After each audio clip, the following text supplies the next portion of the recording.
जय श्री कृष्ण। दोस्तों हार का फल जीवन में कोई भी चखना नहीं चाहता और हर बार हम जीत जाएं ये संभव ही नहीं। परंतु आचार्य चाणक्य ने चाणक्य नीति में कुछ ऐसी नीतियों का वर्णन किया है जिसको अगर हम अपने जीवन में उतार लें तो हमारे जीतने की संभावना बहुत अधिक बढ़ जाती है। तो आज जानेंगे ऐसी 5 नीतियों को जिसको अगर आप अपने जीवन में उतार लो तो आपकी जीत भी लगभग निश्चित है। तो जानते हैं चतुर चाणक्य की 5 चतुर नीतियों को। तो सीधा आते हैं पहली कहानी पर। पहली कहानी आपने कई बार सुनी होगी। दोस्तों ये कहानी एक नए पहलू से देखेंगे। आपने इसको सुना जरूर होगा परंतु जैसे इसको आज सुनने वाले हैं वैसे नहीं सुना होगा। तो थोड़ा सा खुले दिमाग से कहानी को सुनिए, अपनी पुरानी सोच को पीछे रखकर अंदर से खाली होकर, तभी आप इस कहानी की सीख तक पहुंच पाएंगे। और पसंद आए तो वीडियो को लाइक जरूर कीजिएगा। हाँ, अब आते हैं कहानी पर। एक बार एक अध्यापिका थी। वो सारा दिन स्कूल में पढ़ा के थकी हारी घर लौटी और एक गिलास में उन्होंने पानी भरा। आधा गिलास पानी पीने के बाद इस अध्यापिका की नजर अपने पास खेलते एक छोटे से बच्चे पर पड़ी। अध्यापिका ने बेटे को पास बुलाया और कहा, अच्छा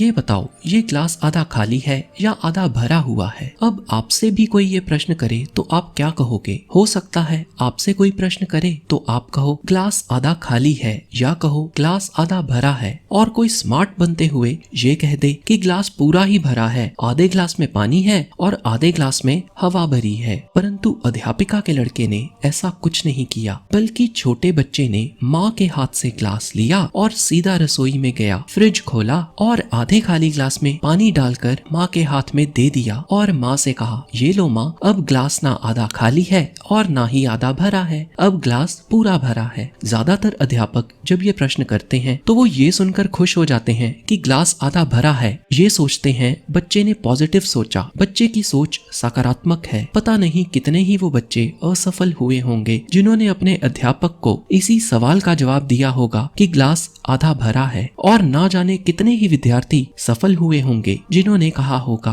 कि गिलास आधा खाली है। कारण है हम लोग ये नहीं सोचते कि आधा गिलास भरा है या आधा खाली। दोनों जवाब ही थ्योरेटिकल हैं, प्रैक्टिकल नहीं, क्योंकि समय की मांग है एक्शन लेने की। गिलास आधा खाली दिख रहा है तो मानो गिलास आधा खाली है, ये सच्चाई है, और कर्म करो कि वो भर जाए। सिर्फ सकारात्मक सोच से कुछ नहीं होगा जब तक बच्चे की तरह तुरंत एक्शन ना लिया जाए। यही बात आचार्य चाणक्य कहते हैं, परिश्रम से ही सफलता मिलती है। चलिए तो अब आते हैं अगली अनसुनी कहानी पर। एक व्यापारी था। वो क्रैब्स अर्थात केकड़े बेचने का कारोबार करता था। उसको व्यापार में कुछ घाटा हुआ तो व्यापारी को खर्चे कम करने की नौबत आ गई। व्यापारी ने डिब्बे के बाहर रस्सी का इस्तेमाल करना बंद कर दिया जिससे रस्सी का खर्चा कम हो जाए। अब एक ग्राहक इस बात से परेशान हो गया और उसने पूछा, आपने सभी केकड़ों को एक ही डिब्बे में डाल दिया है और रस्सी भी नहीं बांधी। व्यापारी ने पूछा, क्या केकड़े पूरे हैं?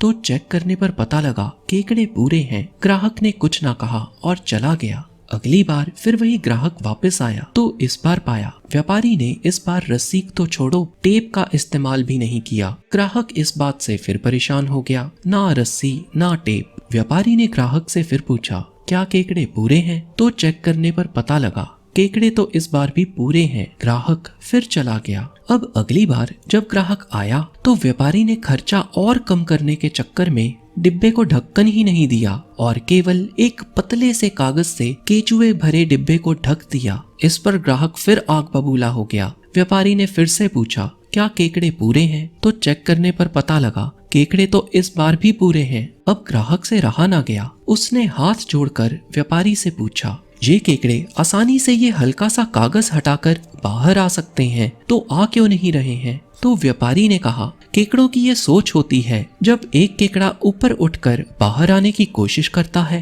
तो दूसरे केकड़े उसे नीचे की ओर खींच लेते हैं। और दोस्तों यही सब हमारे साथ भी होता है। जब हम लोग ऊंचा उठने का प्रयास करते हैं तो हमारे आसपास के केकड़े हमें नीचा खींच लेते हैं। इसीलिए आचार्य चाणक्य ने कुसंगति का त्याग कर सत्संगति में आने को कहा है और कहा है, जो लोग सत्संगति को महत्व देते हैं वो कुल को पवित्र कर देते हैं। चलिए अब आते हैं अगली कहानी पर। दोस्तों ये एक सच्ची कहानी है। किसकी कहानी है ये मैं आपको अभी नहीं बताऊंगा, बाद में बताऊंगा। देखते हैं आप में से कितने लोग पहचान पाते हैं। एक छोटे बच्चे के पिता ने उसे एक कार्य दिया और बोला, इस कार्य को अच्छे से करना। कार्य था घर के बाहर की 4 दीवारी को रंगने का, पेंट करने का। पहले पिता ने बच्चे को सिखाया कैसे पेंट किया जाता है। बच्चे ने पूरा दिन लगाकर घर की 4 दीवारी को रंगा और शाम को जब इसके पिता वापस लौटे तो उन्होंने बच्चे से पूछा, क्या पेंट पूरा हो गया है? बच्चे ने हाँ में सिर हिलाया। पिता ने देखा पेंट तो सिर्फ बाहर से हुआ है। पूछने पर बच्चे ने बताया, अंदर से थोड़े ही कोई भी देखेगा तो अंदर से पेंट करने की क्या आवश्यकता? पिता बोले, हम देखेंगे ना अंदर से। फिर ये बच्चा जब बड़ा हो गया तो इसकी कंपनी ने एक कंप्यूटर बनाया और इस व्यक्ति ने इस कंप्यूटर का डिजाइन रिजेक्ट कर दिया क्योंकि कंप्यूटर के अंदर की लॉजिक बोर्ड की लाइंस सीधी नहीं थी। और जब इसके टीम के इंजीनियर ने इससे पूछा कि अंदर से किसी ने कंप्यूटर को थोड़े ही देखना है तो अंदर कैसा भी हो किसी को क्या फर्क पड़ता है, इन्होंने जवाब दिया, मैंने देखना है, मैं जानता हूँ ये अंदर से सीधा नहीं है। दोस्तों ये एप्पल 2 बनाते वक्त की बात है और ये व्यक्ति थे स्टीव जॉब्स। ये सभी जानते हैं स्टीव जॉब्स ने टेक्नोलॉजी में काफी कुछ खोजा और ये संभव हुआ उनके ऐसे ही तप के कारण। आचार्य चाणक्य बताते हैं वो चीजें जो दूर दिखाई देती हैं, जो असंभव दिखाई देती हैं, जो हमारी पहुंच से बाहर दिखाई देती हैं, वह भी आसानी से हासिल हो सकती हैं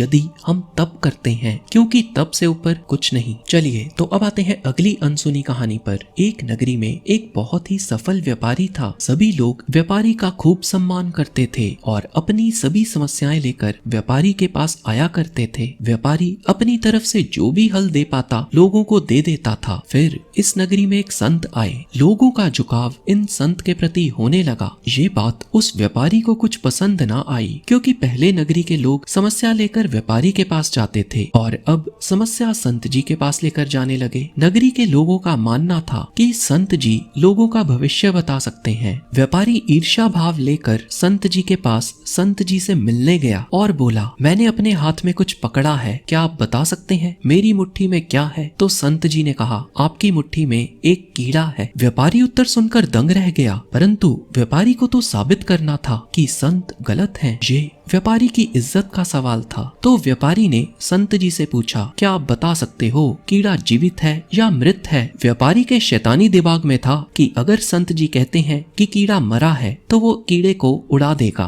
और अगर संत जी कहते हैं कि कीड़ा जिंदा है तो व्यापारी मुट्ठी खोलने से पहले ही उस कीड़े को मसल के मार देगा और मुट्ठी खोलकर साबित कर देगा कि कीड़ा तो मरा था। यानी कि चित भी व्यापारी की और पट भी व्यापारी की। अब संत जी ये सवाल सुनकर मुस्कुराए और बोले, कीड़ा मरा है या जीवित, इस प्रश्न का उत्तर तुम्हारे हाथ में है। अगर तुम चाहो तो कीड़ा जीवित है और तुम चाहो तो कीड़ा मृत है। तुम इस समय इस स्थान पर हो कि कीड़े की जिंदगी तुम्हारे हाथ में है। अब व्यापारी के पास कोई जवाब ना था। निसंदेह व्यापारी संत जी से अमीर था परंतु विद्वान ना था। आचार्य चाणक्य बताते हैं, एक कौवा कितनी भी ऊंचाई पर जाकर बैठ जाए वो चील या गरुड़ा नहीं बन सकता। अर्थात कभी भी किसी को उसकी पोजीशन से जज ना करो। तो अब आते हैं आखिरी सीख और आखिरी कहानी पर। ये कहानी सच्ची तो नहीं पर सीख अनमोल है। एक बार एक व्यक्ति ने मधुमक्खी से कहा, ये तो घोर अन्याय है कि तुम शहद इतनी मेहनत से बनाते हो और हम इंसान हैं कि 1 मिनट में ही तुम्हारा सारा का सारा शहद चोरी कर कर ले जाते हैं। इस पर मधुमक्खी ने कहा, इंसान केवल मेरा शहद चुरा सकता है, शहद बनाने का हुनर नहीं। आचार्य चाणक्य का भी मानना है, विद्या वो धन है जिसको आपसे कोई नहीं छीन सकता। तो आपको हमेशा विद्या ग्रहण करते रहना चाहिए। तो कमेंट करके बताइए आपको कौन सी कहानी सबसे अच्छी लगी और वीडियो पसंद आई हो तो लाइक करके उन सभी लोगों के साथ शेयर करना ना भूलें जिनको आप जिंदगी में सफल देखना चाहते हैं। हरे कृष्णा।